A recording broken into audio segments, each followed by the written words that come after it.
So a question that I see popping up every time No Man's Sky becomes popular again is, what can you even do in this game? Is there any purpose to it, and how can you have some more fun in it? I don't blame anyone for asking this, because more often than not, No Man's Sky doesn't really hold your hands and pretty much gives you almost complete freedom to do what you want and go where you please. And of course, add to that the huge number of updates and features that this game has received over time, the answer might become a little bit more complicated as a result.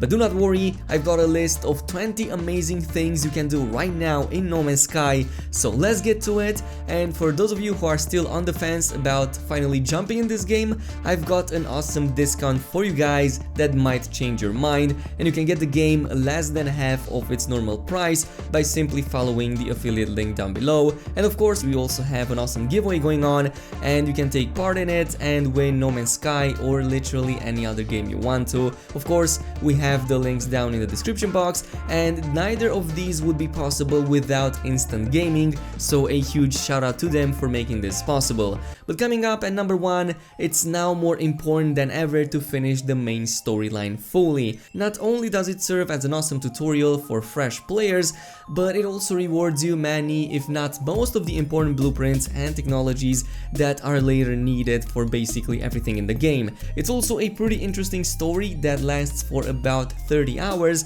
and it takes you through a fun journey across the Euclid galaxy. You'll meet interesting characters along the way, powerful gods, menacing robots, and the ending will give you 2 important choices to make: either to continue your existence as it is or to reset the simulation entirely. But I suggest backing up your save file right before you do that. But coming up at number 2, over the last year, base building has become more advanced than ever before, but my advice here is to not just build any base. What you should aim for instead is for something much cooler. In the current version of No Man's Sky, players can build complex structures like entire underwater facilities. Orbital stations are also possible, and you can build bases in the higher atmosphere to have a better view of your homeworld. And if that is not enough for you, you can also take some inspiration from all of the talented people in the No Man's Sky community that constantly post all sorts of wild ideas, a lot of amazing bases including robot bases, and there's even entire cities. So I'm going to post some links down below you can check. Coming up at number 3, your next step from here is to acquire a brand new ship.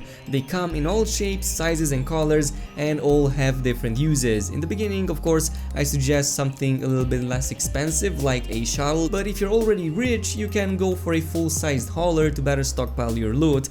And later on, of course, you will also want to aim for a very cool looking fighter or even an exotic ship. Of course, once you reach the end game, it's all about getting an S-class spaceship. Not only are they very rare, look much cooler, and also are very expensive, but they also come with the best possible stats as well as inventory size. You can hunt these at your closest spaceport, but it's pretty random, or follow coordinates set by other people, assuming of course you have unlocked all of the portal glyphs and have a lot of money at hand, because these things can be quite expensive.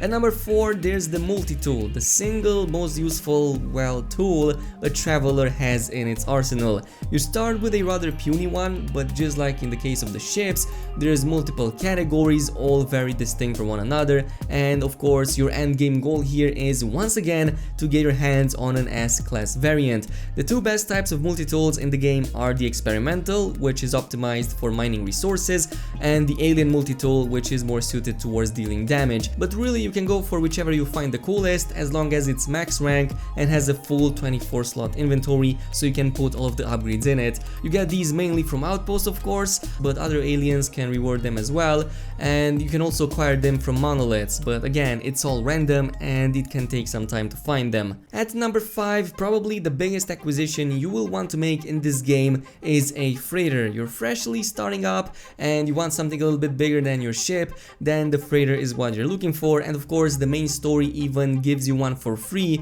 by just playing it. Eventually you will come across it. I already made a tips and tricks guide on this one, but from here on, what you want to do is not just stop to the freighter itself and actually build an entire fleet. Freighters can now form fleets with up to 30 frigates that you can purchase by simply getting close to them at your nearest NPC fleet. You can get lucky and buy something like a max rank, but that is kinda highly unlikely, or you can just outright buy whatever you find first, and worry about upgrading it later, as they do upgrade as you send them into missions anyway, so don't worry about it too much, but do pay attention to what you're getting. Some of them are specialized in doing combat, others exploration, others scientific journeys, so just take a nice selection of each of these so you are well prepared for any type of mission you might send them into.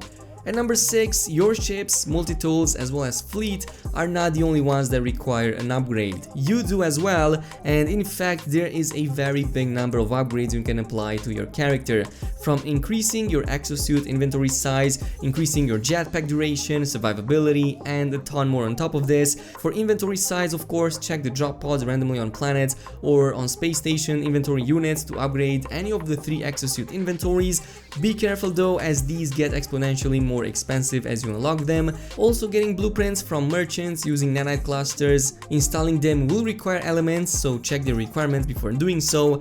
And finally, of course, we also have the upgrade modules, which are the fastest and easiest to get. They don't need any materials to be built, they can easily be installed in your inventory, and they also provide some of the biggest bonuses. At number 7, once equipped and ready, what you can do from here is to start hunting for planets, and not just any planets, perfect planets. It can be a planet that closely resembles planet Earth if you want to, something like a green paradise with calm weathers and blue skies, as well as some really nice creatures, or it can be something completely different like a complete water world or something that you find more interesting. Whatever it is, it's going to take some time because, as the name implies, they are perfect, so this means they are quite rare. At number 8, if you ever feel alone, No Man's Sky multiplayer is now better than ever. You can bump into random strangers, though that is kinda highly unlikely, as the massive universe in No Man's Sky is just that. It's quite massive, so the chances are pretty small. But it's better to join a friend and explore together, as that is much easier, and you can interact however you want with them. You can create racetracks, do missions together, or even fight each other if you want to do that. But it's better if you just go on and explore and have fun together. It's definitely a lot of stuff out there to look forward to, and doing it as a group, it's definitely better than doing it solo. Now, speaking of multiplayer and exploring, at number 9, what you can do is to take a quick trip towards the Galactic hub. Not that many people know of this, but No Man's Sky has mapped out entire solar systems and has even set up player colonies where you can travel and discover what other players have built, even find other players, of course, because the concentration of players is much higher than in any other corner of the universe. I'm going to post the coordinates down below, but sometimes it might be an amazing player created structure that you can find over there, or a money farm that pretty much makes you extremely rich, and of course, some of the best worlds are cataloged in that region. At number 10, if you ever got bored of the Euclid galaxy and want to travel to a different, more exotic one, then there's 2 ways of doing this. Either travel directly to the center, which you can do even if you didn't complete the main storyline, but be warned that there are 255 galaxies in total, which will take a lot of time to explore. Another better way is to simply wait until you finish the main story, and at the end of it you will be given the option to pick between a handful of galaxies. All of these galaxies that you can choose from are very distinct from one another, so if you want a very calm galaxy with a lot of green planets, then I suggest the green one, which is Azentam. But if you want something a little bit more conflictual, with a lot of wars going on, a lot of sentinels, then I suggest picking the red one. At number 11, the best way to have fun is of course to afford everything, and you can't really have that unless you have a lot of money. I already made a ton of guides on how to make money in No Man's Sky. I might even make an updated version of whatever videos I have made in the past, but there's a ton of ways of doing it, from simply collecting and selling resources you might happen to find on planets, to fighting dangerous creatures or weather conditions to get rare loot, all the way up to trading, setting up intergalactic trade routes, and even farming. Additionally, doing side missions for NPCs and sending your fleets in fights and expeditions will give you a chance to both fight and earn money at the same time, which is pretty fun. At number 12, I suggest finishing all of the achievements in No Man's Sky. You can check how far you are with their completion in the pause menu, but honestly they are really easy to do. I especially recommend learning all of the alien words by using alien monoliths, requesting dialogue help from random NPCs, activating language stones, or by simply picking them off from inside space stations. It's also funny to see what a full alien sentence actually looks like because for the most part of the game you won't see what that actually is. At number 13, eventually you will stumble across the two anomaly aliens called Nera and Polo. Doing missions for Polo will reward you with several blueprints that you might not get to find otherwise. The best thing about this is that if you listen to my previous advice about finishing all of the achievements, this will naturally progress you through all of these quests as they both require the same things. You can even speak with Nera if you want to, not just Polo, to get some extra rewards that will definitely help you through your journeys. At number 14, of course, we have the Quicksilver Merchant and the addition of some very nice cosmetics. This NPC sells a ton of cosmetic stuff like new helmets for your character, emotes, as well as other vanity stuff you can add to your base, and these cost Quicksilver, of course, a different type of currency, though this isn't currently available in the game because there's no community events going on, so you might have to wait until the next round of online events starts so you can acquire more Quicksilver and purchase some of the goods in them. But if you happen to do them in the past, and if you played No Man's Sky in the past, you might sit on a nice stash of Quicksilver so you can afford some of the stuff in the Quicksilver Merchant inventory. Now, speaking of character customization, at number 15, check out the Space Station Character Customizer. From the very start of the game, you will have complete freedom to design your character however you want, including changing anything from a handful of available races all the way to selecting options such as head, chest, armor pieces, even the colors on them and the color combinations, and there's a nice selection even for these if you want the color combinations to be of a different sort. So definitely a lot of options over here. It could be more, but in the meantime we have quite a nice customizer to play around with. Coming up at number 16, if you find a normal playthrough too relaxed for your tastes, then you can go ahead and test your might against survival mode. This mode is the most challenging in terms of what No Man's Sky has to offer, and conditions are much harsher in it. There's also a ton more sentinels that can attack you, and if you manage to die during it, then you pretty much lose everything and will have to start all over again.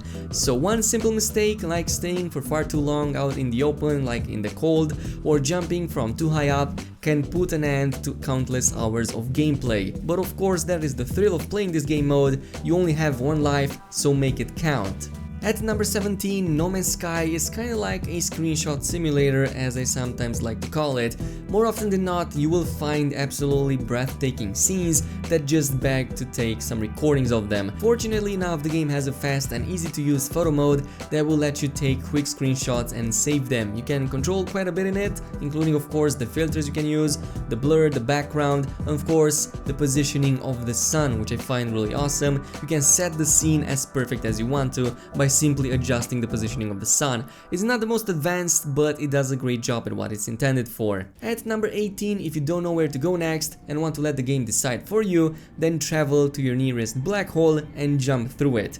Black holes in this game will throw you in a random direction in the galaxy, way further than the capabilities of your actual hyperdrive, no matter how upgraded it might be. This means you can end up in a corner of the galaxy where nobody has ever been before, but be careful as black hole jumping is unstable and can damage your ship once you reach the other side.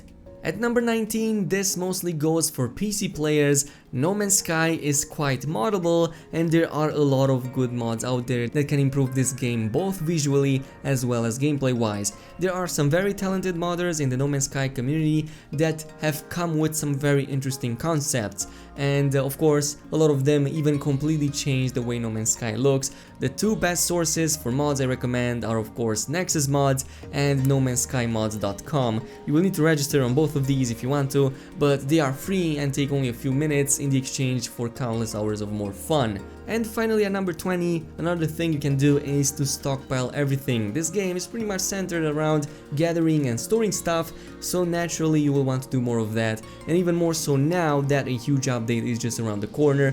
That is of course the Beyond update. It's imminent at this point and you will never know what it has in store for us, so in case there's some very big upgrades coming up, you will need a ton of materials to do that, so preparing in advance by getting a ton of the common materials as well as the more exotic ones will definitely help you in the beginning hours. And with that, we have finished today's list of the top 20 most amazing things you can do in No Man's Sky right now. I hope this video provided with a bit of guidance for those of you who are still lost. If it did, then a like and a subscribe would be much appreciated, and I will see you guys later, so peace out.